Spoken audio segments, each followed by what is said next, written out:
Ok. Buenos días, profesor. Mi nombre es John Rojas y junto con mi compañero Héctor García le presentamos funciones matemáticas, donde a lo largo de toda esta presentación desarrollaremos sus tipos, clasificaciones y características fundamentales de ellas. Siguiente. Ok.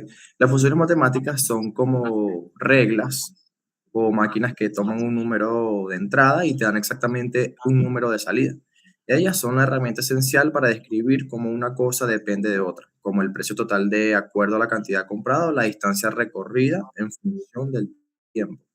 Por aquí, según Lerner y Edward, en el 2018 tenemos que en matemáticas, función una correspondencia que asocia a cada elemento X de un conjunto X y un único elemento Y de un conjunto Y. Ok, siguiente. Función. Concepto fundamental de la relación en una relación matemática. Bueno, tenemos que una función matemática representa una relación de dependencia específica entre dos conjuntos de elementos. Esta relación posee una propiedad esencial. Cada elemento del primer conjunto, llamado dominio, se vincula con uno y solo un elemento del segundo conjunto denominado codominio. Esta unicidad de correspondencia diferencia a las funciones de otras relaciones matemáticas más generales. Desde una perspectiva más teórica de conjuntos, una función es una aplicación entre dos conjuntos, valga la redundancia. Esta conceptualización abstracta permite generalizar el concepto más allá de los números reales, incluyendo conjuntos discretos, espacios vectoriales y estructuras algebraicas más complejas. Ok, podríamos conceptualizar una función como una máquina procesadora de información que recibe un valor de entrada, aplica una regla de transformación definida y produce un valor de salida único. Las funciones constituyen el lenguaje formal mediante el cual la ciencia describe relaciones causales, patrones de comportamiento y leyes naturales.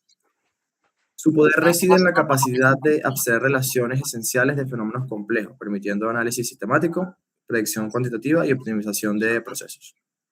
Ok. Los elementos ok.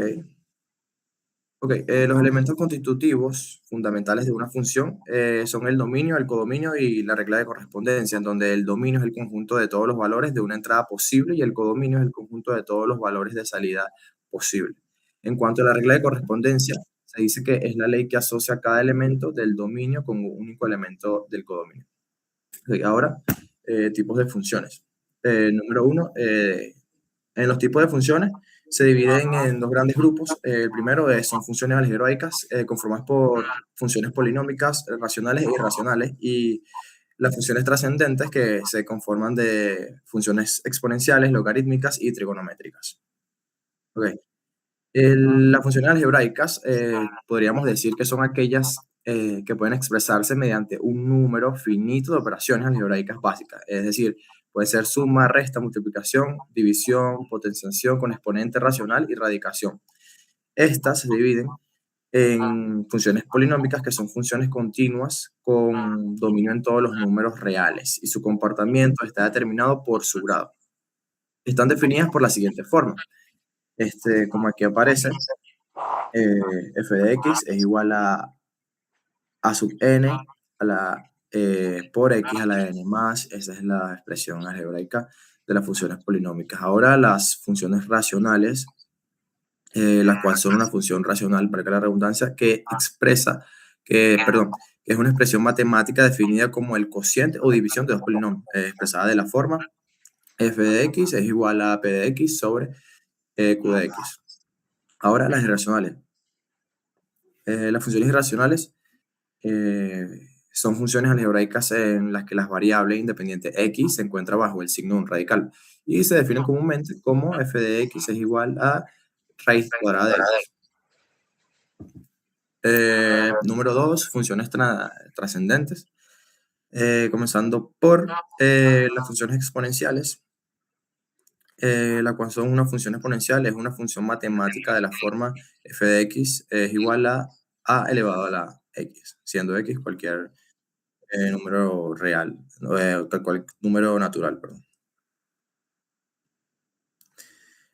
Funciones logarítmicas. Las funciones logarítmicas son las operaciones, es la operación inversa de las funciones exponenciales. Estas se caracterizan por tener un dominio de números reales positivos, un recorrido de todos los números reales y por crecer muy lentamente. Se expresan de la siguiente manera: f de x es igual al logaritmo de x. Y por último, para tipos de funciones, tenemos las funciones trigonométricas, la cual son relaciones matemáticas fundamentales que vinculan los ángulos de un triángulo rectángulo con las proporciones de sus lados. Esas funciones principalmente son seno, coseno, tangente, cotangente, secante y cosecante. Estas extienden su uso a números reales y son esenciales para modelar fenómenos periódicos como ondas, vibraciones y ciclos en física e ingeniería.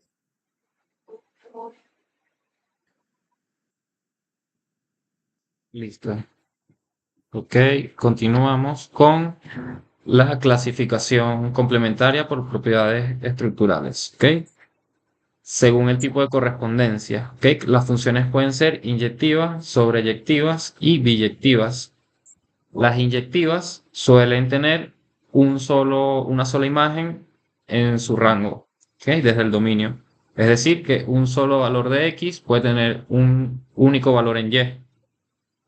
Por ejemplo, si tenemos f de x, x más 1, siendo x 1, ese 2 solo va a ser de ese x igual a 1. No habrá otra imagen compartida para ese valor.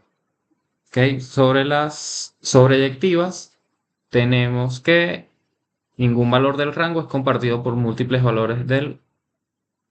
Ay, me equivoqué. No, perdón. ¿Ok? Las sobreyectivas, todo elemento del codominio es imagen de algún elemento del dominio. Y el rango coincide exactamente con el codominio. Las biyectivas son simultáneamente inyectivas y sobreyectivas a la vez. Continuamos con clasificación según su comportamiento. ¿Ok? Las funciones crecientes tienen que para todo x sub 1 menor a x sub 2 se cumple que f de x sub 1 va a ser menor o igual a f de x sub 2. Esto nos da que esta función es creciente. Y si f de x sub 2 es mayor a f de x sub 1, es estrictamente creciente. Las funciones decrecientes son igualmente para todo x sub 1 menor a x sub 2, se cumple que f de x sub 1 va a ser mayor o igual que f de x sub 2. ¿Ok? Entonces la imagen de x sub 1 tiene que ser mayor o igual a la imagen de f de x sub 2 para que sea decreciente. Las monótonas son simplemente que son crecientes o son decrecientes en todo su dominio, sin ninguna excepción. Muy bien, continuamos con la clasificación según su simetría. Una función es par cuando f de menos x es igual a f de x para todo x en todo el dominio. Lo cual nos quiere decir, por ejemplo, si para todo valor negativo, el resultado siempre nos va a dar una imagen positiva. ¿Ok? Entonces es una simetría respecto al eje vertical. Una función impar por su parte, f de menos x va a ser igual a menos f de x para todo el x en el dominio. Continuamos con la clasificación según su continuidad. Las funciones continuas son su gráfica como tal puede trazarse sin levantar el lápiz del papel, es decir, va a ser continua en toda su gráfica. Es decir, no existe ninguna intersección, ningún hueco, nada que parta esa gráfica en su dominio. ¿Ok? Continuamos. Las funciones discontinuas, a diferencia de las continuas, sí presentan estos fenómenos que nos indican que algo está pasando o algo está diferente a como normalmente suceden las cosas en una función continua. Aquí sí existen huecos, es decir, que hay valores que no tienen un valor específico en el dominio o es un valor infinito o indeterminado. Ok, ok. Características de las funciones. Entre las características tenemos el dominio como conjunto de existencia que describe todos los valores que están dentro de esta función y que implican tener también una imagen como resultado. Ok, entre otras características están las asíntotas, las cuales a veces existen, a veces no. Una función puede ser continua desde el menos infinito hasta el más infinito, etcétera, etcétera. Como conclusión, tenemos que el estudio de las funciones matemáticas nos revela algo más profundo que una mera herramienta de cálculo, ¿ok? Nos ha ayudado a avanzar en toda la civilización desde la antigüedad hasta la actualidad, que cada vez su crecimiento incluso podría graficarse como una función exponencial que va cada vez mucho más acelerada y va cada vez mucho más hacia arriba. Ok, esto fue todo. Gracias por su atención.